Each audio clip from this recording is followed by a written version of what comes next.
This is Scott Becker with the Becker Private Equity and the Becker Business Podcast. We're thrilled today to be with a brilliant leader, a brilliant guest. We're joined today by Brian Taylor. Brian's the founder and CEO of Thinkspan, and Brian's going to talk to us today about leadership, about business, and a lot more. Brian, before we get started, can you take a moment to tell us about yourself and your history, and also about Thinkspan? Sure. Thank you, Scott. And thank you very much for having me. It's this is like a special moment for me. This is my first time ever being a guest on a podcast. And it's also my first time doing a type of a media on behalf of my new project, Thinkspan. So I'm really excited to talk about it. And, some people call me a serial entrepreneur, but that's not quite true. In college, I started a company called Kernel Seasons, which is a popcorn seasoning business. And we sold popcorn seasoning to movie theaters and grocery stores. And, I had this mission to create a nationally branded, a nationally recognized brand of popcorn seasoning.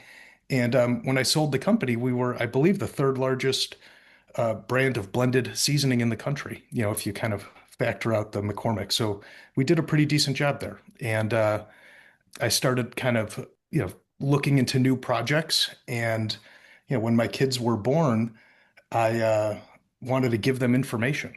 And I wasn't exactly sure how to give them information. Would I create a folder in Dropbox or a Evernote stack or an email? And none of it kind of felt right or sacred or appropriate.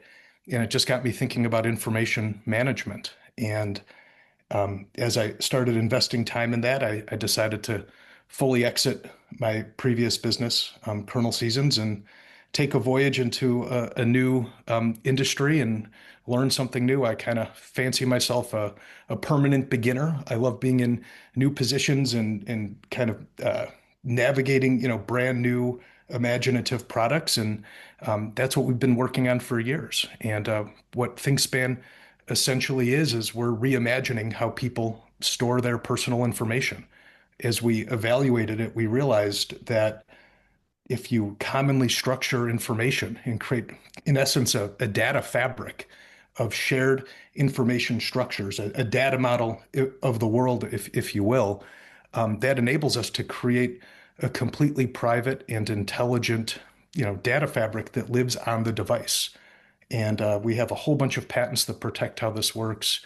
And we even patented, the idea of personal private AI operating on top of this data fabric. And that's from, before AI was even understood to be what it is right now. So we've been kind of ahead of our time. And we also kind of view ourselves as kind of skating to where the puck is going, as they say, because as the edge AI models get stronger and as more compute moves to the device, because the devices become more powerful, our database unlocks a whole new world of personal private AI. It can govern how people exchange information with each other.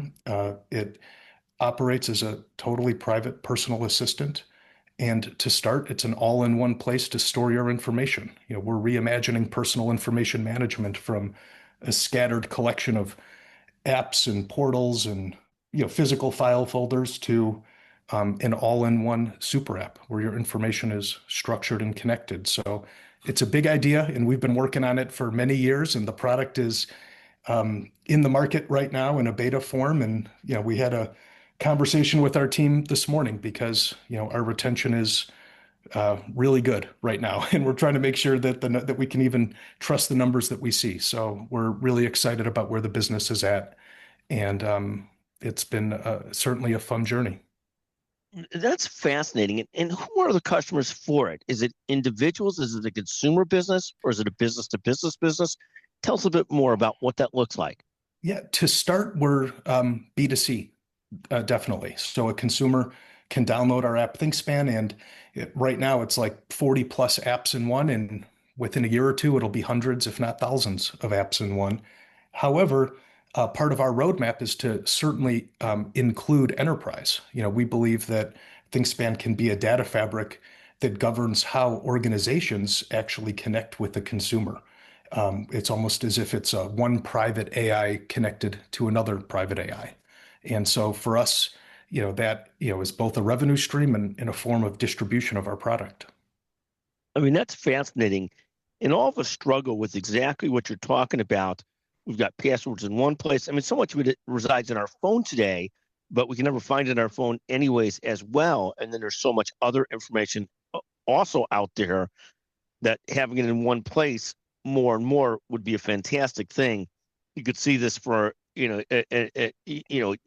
obviously for an adult parent, if you pass away, you want everything in one place for your children to get it, what they need to understand, what they have to do. There's so many different uses of this that I can envision. Yeah, no, that's so true. And it's funny, we joke about it that it's like we're over half a century into the information age, and the problem of personal information management still hasn't been solved. And it's a deep tech problem, actually. It seems like it's a simple thing. Oh, we're making an app that does a lot of things, but we're actually totally reversing how databases work and putting the database on the device, on the edge. So all we see are end-to-end encrypted blobs of information. So ThinkSpan is so private that we can't even see the type of information that somebody's storing, but the information blossoms into this, full, beautiful kind of personal command and control center, personal operating system infused with intelligence that actually knows you. And it allows us to solve a lot of problems. The people that we talk to, it's nearly unanimous that personal information management is a mess.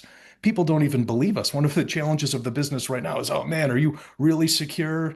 Like our research says, like we have a lift to convince people of how our technology works and how secure we are. That's the bad news. The good news is once people realize that this is totally different, they're in. This is a whole new way to store personal information, and we think it's a much bigger idea than meets the eye. I think that's probably exactly right. You think about just one's own life where, the estate planning documents are in one place, the titles for house or titles for cars are in another place, information on investing is in another place, billion different places where things are at, and to make it easier to have in one place so you know where you're going or you know who has to see it, Ex- seems like a real win. Exactly. And the neat thing about ThinkSpan is the information self-organizes. So if you receive let's just say you receive a K1 for an investment and you scan it or upload it into ThinkSpan, ThinkSpan in total privacy will recognize that it's a K1, extract the information, organize it as a K1, connect it to the underlying investment that issued the K1, connect it to the appropriate tax year. And to your question about enterprise, eventually seamlessly connect in an end-to-end encrypted way with your accountant. So it's almost you put the information into ThinkSpan and things magically happen, and with in total privacy. That is fantastic. I love it. Brian, take a moment when you look back at your career, and you're both a brilliant person. You're Chicago, Michigan, founded your own company early on. When you look back at your career, talk about key inflection points that shape how you think about entrepreneurship and business today. Yeah, there were a bunch of inflection points. And, for me, it certainly was an inflection point to, decide to sell my business. And, I had a wonderful group of people, built a great team, and making that decision to do it, to start over. And part of that was, following your instincts and following a passion and an interest and a desire to do and create and make something new. I knew that that was in my DNA. And there was also a point of learning to trust myself. I was never really officially indoctrinated into the business world. I went straight from being a philosophy major at the University of Michigan to being the founder of a little popcorn seasoning business. And and that certainly came with a degree of humility and what do other folks know that I don't know. So I did go to business school, and I think that kind of helped give me some confidence. But you know, we realize that a lot of the stuff that we do is, so many people in business are figuring it out as they go. And that's a real talent and a skill to be able to forge new paths and discover things and work with people and figure out to make things work and make things happen. It also was an inflection point to learn to trust other folks, trust other people, and hire good people. And what does that feel like to kind of hand the toys over to other people to do an even better job than I could have done with the project. And it's a real honor and a privilege to see people, get excited about, something that has been kind of ideated from scratch and see a path that has been started to be forged and then do more with it than I ever could have imagined. And so that's really one of the most satisfying things. And talk about that, because that takes a certain amount of maturity and humility as a leader to say, look, I got it to this spot and we did unbelievable. And it's in a moment, I'm going to ask you about the name Kernel Seasons as well, Kernel Seasonings or Seasons, but this maturity of a leader, because that's hard when a leader sort of lets go, but is able to see the pride in, okay, this is still going great, even though I'm not in the driver's seat anymore. That's often sort of an emotional type of thing with figuring out, but also a maturing thing to think this is what it took to distribute it at a higher or greater level. Talk about that, maybe the emotion of that for one moment, if you don't mind, and just the maturity of that. Yeah, it's hard. It's especially when you see a very talented person who may do something differently than I would do, but also realizing, holy smokes, they're right. And they're actually doing it better. And although it's different, and it's kind of letting go and letting people learn and make their own mistakes to some extent and figuring out how to balance the high level kind of leadership and the strategic vision and with that letting go that allows a business to scale, because obviously if you can't do that, the business isn't going to scale and you're not going to bring in new experiences and new vision and to make things happen that I would have never imagined possible. No, that's literally remarkable, and that's an education experience as an entrepreneur, as a leader, to get to that spot to see I've done fantastic, and these people can do these things better than I can, and we need them to go to the next level. It's a fascinating leadership lesson. Let me ask you another leadership question. Is there a leadership lesson that you learned the hard way, one way or another, that continues to guide your approach in some way or another? Yeah, I think, it's kind of cliche, but trust your instincts. If you kind of have a nagging feeling or a certain instinct about something, if it's not the right person or project or strategy, there's generally something real behind that. And so I think that there is this sense of trusting instincts. And I think, making moves and changes faster is something that I certainly could have done a better job of at various times throughout my career and probably even now. But it is this sense of trust, not just of like, intentional decisions like I had, initially indicated, but also just of those like little, yeah, just those little instincts. I think that's one lesson. Yeah, no, I think that's fantastic. Was there an evolution in learning to trust your gut? Was there a period of time where you felt like I got to go by the rules, I got to go by the book, but as I get further into things, I could trust my gut and it goes well? And how does some of that translate into what you're doing currently? And I love the concepts in what you're doing currently. And is there a point at which you come back almost to trusting your gut? Yeah, and I think it's very relevant for ThinkSpan because with ThinkSpan, like I mentioned, it's a deep tech project. So not only is it an innovative idea, but it required a whole new technology of literally flipping information management inside out. And it took a lot of time to kind of it almost starts as a research project. Like, hey, can we do this thing? Can we make a database be the ultimate perfect database is an information store? And it just so happens that happened to be the perfect thing to do for the AI age, which we didn't even see exactly as coming. But that was a happy accident. But there is this sense of trusting the instincts enough to create that stick-to-itiveness, to stay with something when it's hard, to keep banging your head against a problem and keep pushing forward that, hey, this is a worthwhile problem to solve. This is a big problem to solve. It's funny because as I look back at popcorn seasoning, we weren't innovating an actual technology. We had to figure out how to put seasoning in a jar and brand it and sell it. And that's a big enough lift as is. But with ThinkSpan, building a brand new technology and then building technology on top of the operating system, on top of the platform that we've created is another lift. So it's really complex and it took years. It's funny. I asked ChatGPT, how long does it take to get a deep tech project off the ground? And its answer was 7 to 10 years, if not longer. And I'm like, that's Thinkspan. It took us a long time, but our technology is solid, it's working, and users are really enjoying it. And I told the team, at the end of last week, I'm like, guys, this is the fun part. We're done. We'll always be working on the instrument, but we now get to play music with the instrument that we've created.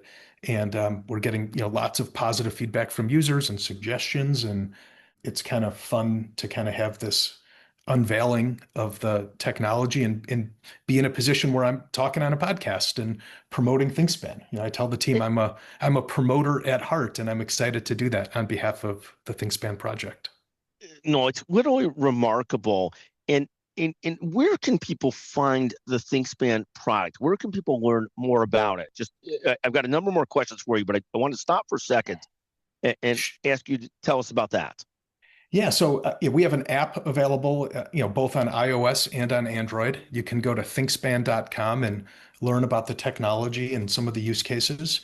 And personally, I'm on LinkedIn, and if someone wants to chat with me, I'm always happy to talk about Thinkspan. And over time, we're still kind of in a beta mode, but we're now starting to put together our, kind of marketing, promotion, social media, and kind of coming out to the world. And now is the time. We're really excited about what we have. Thank you. And you've obviously, in building your first business and building this business, have taken some level of calculated risk. Take a moment on any philosophy on around taking calculated risk. Jim Collins, famous author of Good to Great, famous business thinker, talks about firing bullets, not cannons, so you don't sort of burn the boat and leave yourself high and dry if it doesn't go well. How do you think about taking calculated risks and going into something while making sure you can still feed the family and take care of people and so forth? Yeah, I think there's two big things, that that we've done on that front. I think one is thinking in terms of platforms and thinking in terms of systems, embedding optionality into the strategy that we're doing. When I started Kernel Seasons, I called a very high level, executive at a big seasoning company, and he said, "Oh, how many flavors are you starting with?" I said 10. He said, "Oh, that's crazy. You should start with only three, no more than three." So I started with 10. And it's funny, I call it the Walt Disney theory of business, where, one of the things also that de-risks something is to do it big enough and bold enough that you're really doing something different and just not making an incremental change. If you really are doing something new, where, Disney World, when it came out, it was like nothing else the world has ever seen. It was like no other carnival or festival. It was bigger in scale, and it was something that people talked about. When we did research for our popcorn seasoning business, everybody went to the white cheddar and the butter flavors. But boy, when we unveiled all, I think at the time 15 flavors, we got a visceral emotional reaction. Oh my gosh, look at all these flavors. And they were so excited to see. And then, of course, they would gravitate to whatever flavors they wanted. In the case of ThinkSpan, we could have started with, a simple notes app or, a simple reminders app. And, there's a bunch of, companies that will kind of create that little MVP and say, hey, if it works, I'll keep going. And if not, we'll stop. And that just wasn't our strategy. We said, you know what, we're going to rethink this whole thing. And we have, dozens of patents and a totally new technology that affords us the opportunity to create an app of a scale that no other people have ever seen. We actually had a user email us a couple of weeks ago, and he said, "This is the app of all apps." And we were talking about it as a team this morning, and I said, that's really cool that people are, kind of seeing, the scale and the breadth of what we're doing. And I think part of that helps de-risk it, not to just dip your toe in the water, but at the same time preserve that optionality. So, at the end of the day, we're not sure what ThinkSpan will be famous for. It could, we already have 40 plus apps, but one thing I tell the team is I want a little, we're still going to be agnostic. Our view is that we are doing something totally new and flattening the information graph, somebody's, personal knowledge graph into a unified system. And we have a front end to make it feel really cool and unique for each type of information. But embedded in that is a flexibility and an ability to attract lots of different demographics and psychographics and users particular interested in particular use cases. One of the things too is, this technology is so foundational that even the ThinkSpan is a consumer information system. I think we're actually going to be changing our business to be a venture studio where we've presented this technology to the military and have had some very favorable reactions to it. We have ad tech patents for zero knowledge offers that live on the device. So we could start companies that sell insurance or consumer finance where you have a personal purchasing assistant on the device in total privacy that sees your information, and you can almost proactively have an AI get you better quotes for some of the big ticket items in your life. So embedded in the ThinkSpan concept is this kind of flexibility in an ability to maneuver. And there's lots of paths to potential success, but it all comes down to that fundamental foundational platform and this kind of systems thinking that out of this can blossom lots of different products. So it's not as if there's one swing and a miss and we're out. It's, hey, for us, it's this technology gives us, lots of swings to kind of reimagine lots of parts of, the consumer economy.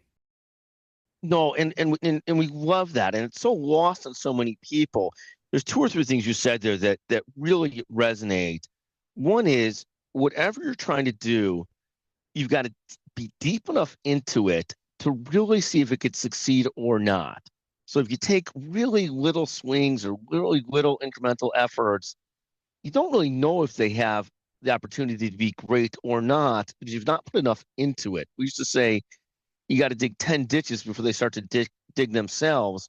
The other thing I loved about what you said about ThinkSpan is, look, there's going to be lots of different optionality for people to use it, just like you had lots of different flavors with popcorn.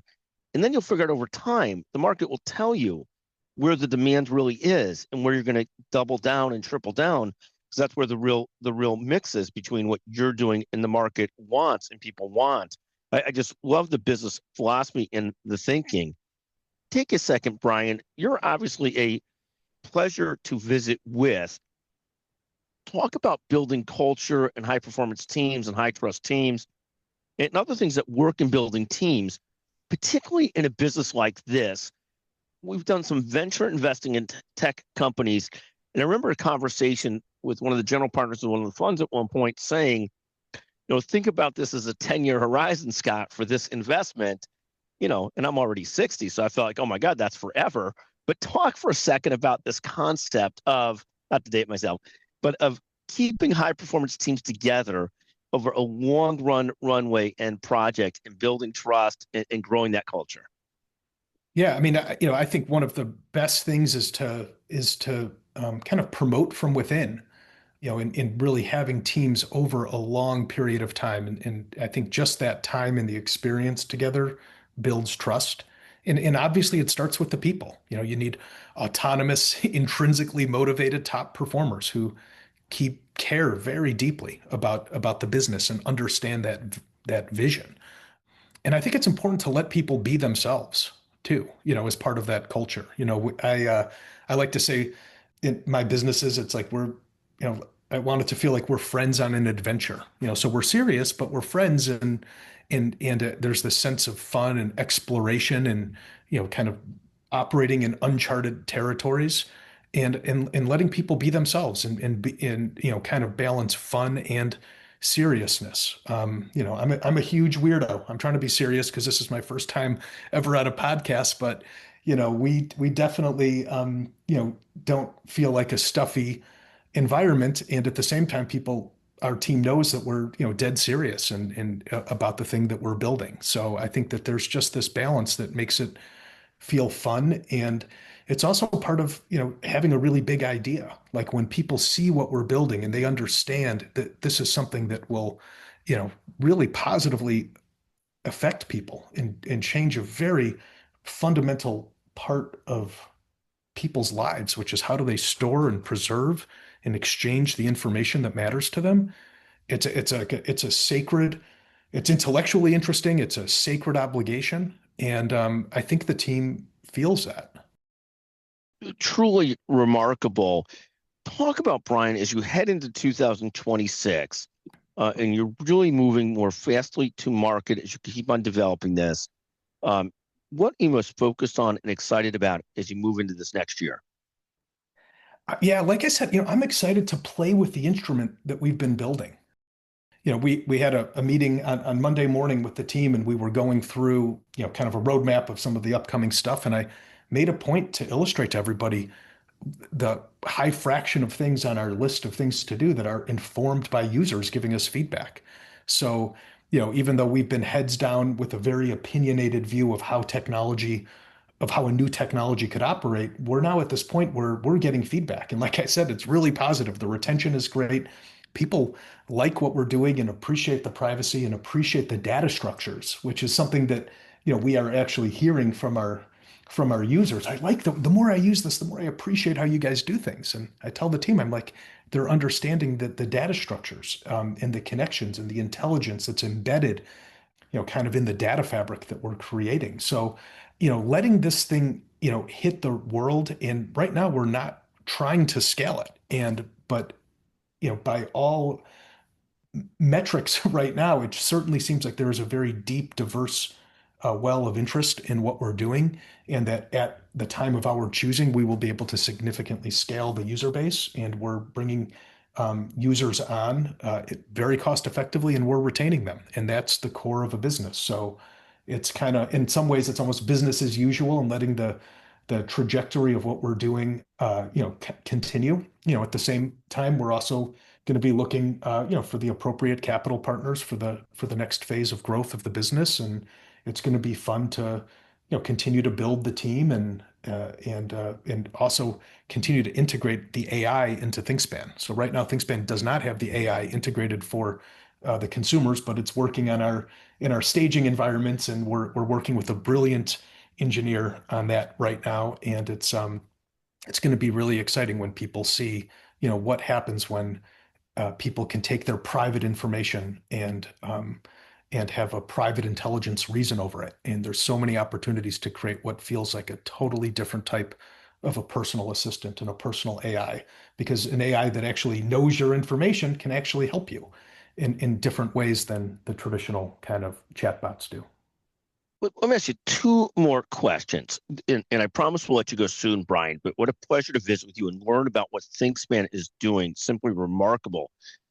You're in this long-term journey as an entrepreneur. You'll be at some point seeking a capital partner to, and I love the concept of really getting good at what you do before you try and scale fully. I love that. I think that's the way to go. Talk for a second about how do you keep yourself centered and focused? Any daily habits, any regular ways of living that help you stay centered and focused on this long-term journey? That's my first question, and I'll have one follow-up question. Yeah, it's a lot. I'm not a spring chicken anymore. I'm in my, I guess I should say, upper 40s now. And when I started my first business, I was the youngest guy in the room for years, as a 21-year-old. And so I've got four kids, two dogs, 10 chickens. We got a really busy life, and so, I invest all in on this business. I mean, it's a tremendous amount of time, love my family and appreciate that we're kind of in these like precious years with the kids in the house. So, there's a lot happening. And, I find that, I need to take care of myself. I need to sleep. I work out a few days a week. We live in just north of San Francisco in Marin County. So there's lots of hikes and runs, and just, taking the dogs outside and making sure that, that I'm taking care of myself, because if not, it can just start to feel really overwhelming with the amount of things. So I think that's, it's kind of the basics too. If you sleep and if you eat well, and I would also say that having business rituals are really helpful. The patterns, the cadence of business, and working with people who I really like. We've got an incredible team of people, kind of distributed all around the world. And it's special people. And I think that we appreciate each other as individuals and as colleagues. And so I think that we gain strength from each other, and everyone supports each other and kind of accepts each other who they are. And like I said, we want to let people be themselves. And as long as everyone is aligned on the mission and bringing their own strengths to what we're doing, and we stick with it over time, we're building something pretty special. Really remarkable story, remarkable entrepreneurialism. Brian, I want to thank you for joining us. I'm going to ask you one postscript question. When will Michigan again beat Ohio State? Will they start another streak? What do you see happening there? Oh my God. I think a lot of Michigan fans are thinking about basketball right now. And but it was, the game started off pretty encouraging, but I'm not sure. I think everyone is turning their attention to our pretty awesome basketball team right now. That is a great attitude. It's like testing 15 seasons. If one doesn't hit it out of the park, the top three do. We'll go that direction. It's basketball for right now, and then back to football at some point for Michigan. Brian, Exactly. thank you so much for joining us. Just a remarkable story. Thank you. You were just fantastic. We appreciate you joining the Becker Private Equity and the Becker Business Podcast. Thank you very, very much. Thank you, Scott. What a privilege. I really enjoyed the conversation. And again, this was my first time talking in a media capacity about Thinkspan. So it's a real privilege, and I appreciate you being interested in our project. Well, it's outstanding, and you're a natural at it. Thank you so much. Yeah, thank you, Scott.